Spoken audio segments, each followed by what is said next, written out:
Promised? Oh yeah, I'm sorry, I completely forgot about my promise. Sandra was ready to burn with shame and pain. This isn't the first time her daughter says one thing, but does completely different.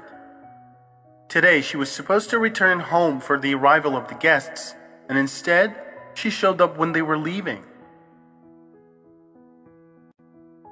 But the story began 17 years ago. Melody and Sandra are sisters who gave birth to their daughters 15 days apart from each other. Melody became a widow as her husband died before the baby was born. Sandra raised her daughter with her husband.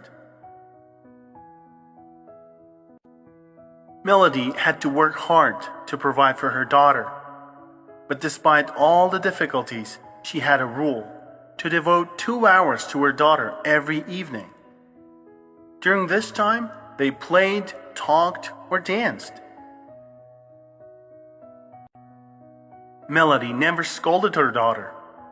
Instead, she talked a lot about good and evil, and in any situation, she tried to find a consensus.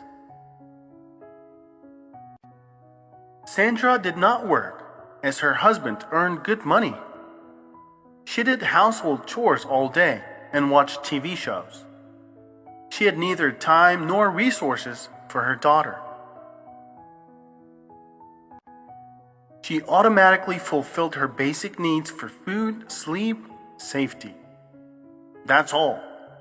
She knew nothing about what interested her or her experiences, and her daughter didn't know anything about her either.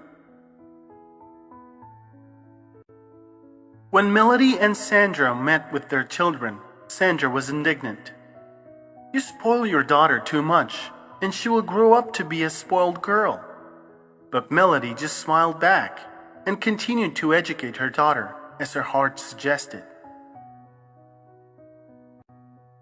Everything fell into its place when the girls grew up and they were already 17.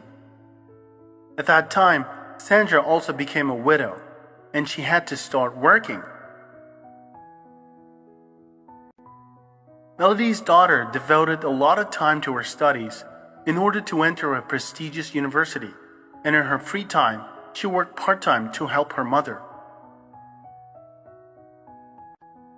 Sandra's daughter dropped out of school, hung around with a company of punks all day, and constantly promised to take life more seriously, but nothing changed. Sandra could not understand why her daughter behaves this way, and her sister's daughter completely different. Maybe it's genetics or horoscopes to blame. And that day she finally asked her sister about it. To which Melody replied that the best investment in life is investing in children. They, like trees, feed for many years and then bear fruit. Sandra thought and understood. Melody was nourishing her daughter with warmth and attention, and she was nourishing her daughter with indifference and emptiness. Now, her daughter behaves the same way towards her. Invest in your children that which you want to get in the future,